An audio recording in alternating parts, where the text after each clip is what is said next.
Hey everyone, I hope that life is treating you well and that you are out there making some fantastic money decisions. I wanted to make this quick video to talk to you about a concept that is often discussed, and that is dollar cost averaging. And so I know that dollar cost averaging is talked about all the time. It's very simple to kind of explain and understand. However, when markets get a little bit dicey, especially like what we've seen recently with a lot of the downside volatility, right? We don't really get upset about upside volatility. It's the downside volatility that tends to get us a little bit nervous and potentially wanting to abandon ship or get away from our investment strategy. So what I've done is actually shown you with a very, very simple example how dollar cost averaging compares to some other ways that people may choose to invest. Now, granted, this is YouTube. This isn't for, the CFA charter level, charter holder coursework. It's not advanced. It is very simple on purpose because the idea is to illustrate a concept, not going deep into the weeds about different investment strategies and methodologies, because what we want is to show people how just basic discipline and good investor behavior can actually be a winning strategy over the long term. So what I've done is I've put together a very quick example to show you how dollar cost averaging can work. So check it out. What we want to talk about is the concept of dollar cost averaging.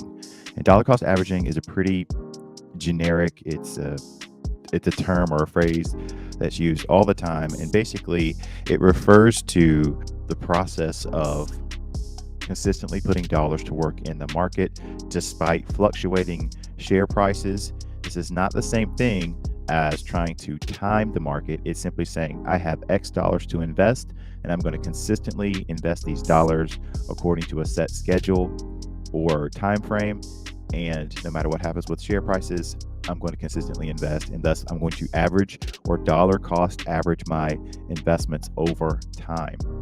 And so what I want to do in this video is to show you a simplified example of how this works, and also how staying disciplined and consistent can actually be a superior strategy to some of the other fluff that you may hear or read about, especially as it relates to market timing.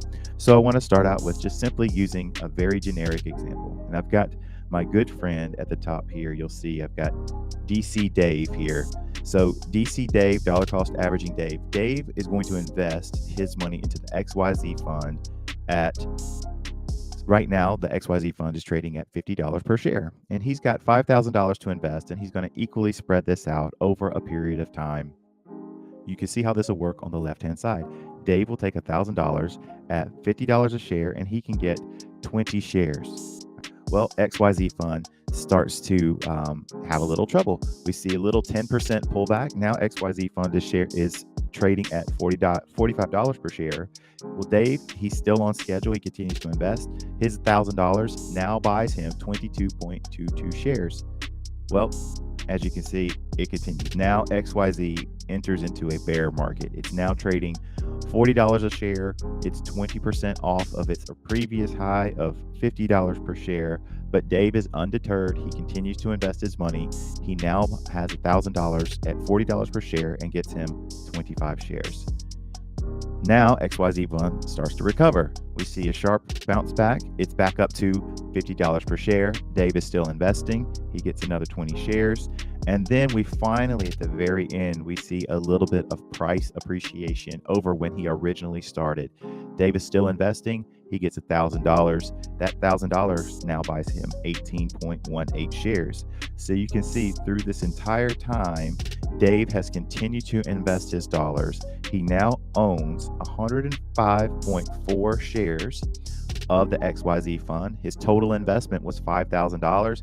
He's averaged $47.44 per share that he's purchased. So he's actually average purchase price over time is a little less than where he originally started at $50 per share, and definitely where he started at $55 per share. So Dave, if we look at investing from a standpoint of accumulating assets, right? Dave over time has accumulated 105.4 shares. Pretty simple concept, easy to understand. All right, so now let's look at how Dave does versus someone else. And so this other investor, I call him Carl Goes to Cash. Carl Goes to Cash, he's a great guy.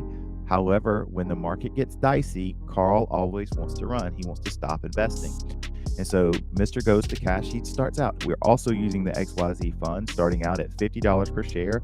Carl feels great. He's investing $1,000. He gets his 20 shares.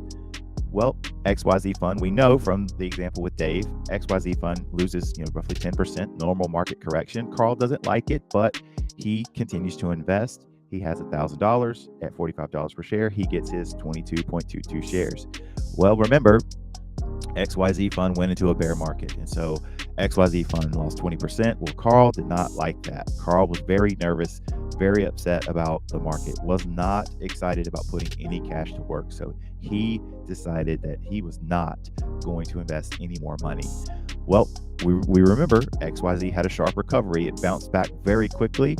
Carl still didn't feel good about where things were. It was still a little bit too much volatility for him. So he also passed on the next round at $50 per share, even though he had previously up here purchased at $50 per share. So finally, when we finally see that price breakout at $55 per share, Carl feels like XYZ fund has had its dog days.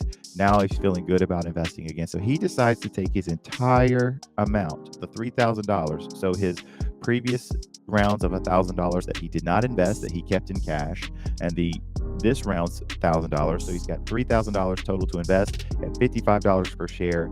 He buys 54.55 shares. And Carl's total share count now is at 96.77 shares for an average cost per share of $51.67. As you can see, if we just stopped there and we looked at Carl versus Dave, Carl has 96.77 shares and Dave has 105.4 shares. So Dave, just by staying diligent and not going to cash and not trying to time the market, if we're talking about accumulating assets, Dave has more shares than Carl just by being disciplined and staying patient. Now let's look at another strategy. Big Val. Big Val is the kind of investor that looks for opportunities and understands that market volatility, downside volatility especially, presents opportunities. So Big Val, we start out the same fund, $1,000 at $50 per share. Big Val gets his 20 shares. Then we've got $1,000 at $45 a share. Big Val stays the course, gets their 22.2 shares. Lastly, we know that XYZ fund goes into a bear market, loses 20%. Big Val sees this as a buying opportunity. Big Val says, you know what? I've got this other money set aside that I was going to dollar cost average in. However, I see this as a buying opportunity. So I'm going all in, $3,000 to invest at $40 per share. That gets me 75 shares. And now Big Val has a total of 117.22 shares. Average cost per share, as you can see over here on the right, is $42.65 or $42.65 per share. Here's the cool thing. Val, by being opportunistic, again, if we're talking about accumulating assets, Val has 117.22 shares, more than DC Dave, more than Carl Goes to Cash. But we're not done. One more type of investor, my friend Lumpy. Okay, we had a friend growing up. His nickname was Lumpy, and Lumpy was a cool guy. So I think of him when I sketch this out. But Lumpy decides, you know what? I've got $5,000 to invest. I like XYZ fund at $50 per share. I'm just going all in. I'm not going to mess around with the time or the dollar cost averaging. I'm just going to invest my money and see what happens. So pretty simple. Lumpy can buy 50 share, at $50 per share, right? Lumpy can buy 100 shares. He's got an average price of $50 per share. Here is what I really want to illustrate through this simplistic example. is we've seen 4 different types of investors. We've seen dollar cost Dave, we've seen Carl goes to cash, we've seen Big Val, and we've seen Lumpy. Again, if we're talking about accumulating assets, who came out the best at the end? Well, we'll start all the way back with Dave. Dave went through the dollar cost averaging method. Dave has 105.4 shares. So Dave has 105 shares. Mr. Goes to Cash, Carl, he has got 96.77 shares, right? You can see his total shares is 96.77 shares. Big Val has the most shares, 117.22 shares. So Big Val was opportunistic when the markets pulled back, accumulated more assets at a lower cost per share. And then Lumpy at the end has 100 shares. So the person who ended up with the fewest amount of shares was the person who was getting out of the market when the market got dicey or stopped investing their dollars. All right, so now you can see that different types of investors will always try to do different things, because that's what makes markets dynamic, is everybody's trying their own way and trying to do things that they think is best for them, or invest in a way that they think is a superior way to invest. And we could talk about more of those different types of investing strategies. However, what I wanted to show you, and hopefully you were able to see, is that something as simple as dollar cost averaging can be a superior strategy to someone who's trying to time the markets, especially if the timing is someone who's trying to get out of the markets and then pick their time to get back in, because that really takes an unbelievable amount of skill. And most research has shown over time that very, very, very, very few, if anyone, can actually do that consistently over time. Our emotions can get the best of us and make it very challenging for us as investors. So one of the things that we can do to combat our emotions is just simply have a disciplined investment strategy that we plan to stick to no matter what. And so even if the markets are acting up and being a little bit volatile, we stay diligent with our investment strategies. Those investment strategies or those investment policies should be in alignment with your values and goals, and they should also be in alignment with your time horizon. So those are some other things we'll talk about at another time, but hopefully the idea of dollar cost averaging makes a little bit more sense now. Thank you for watching, and if you haven't, take a moment, subscribe to the channel. We'll talk to you next time.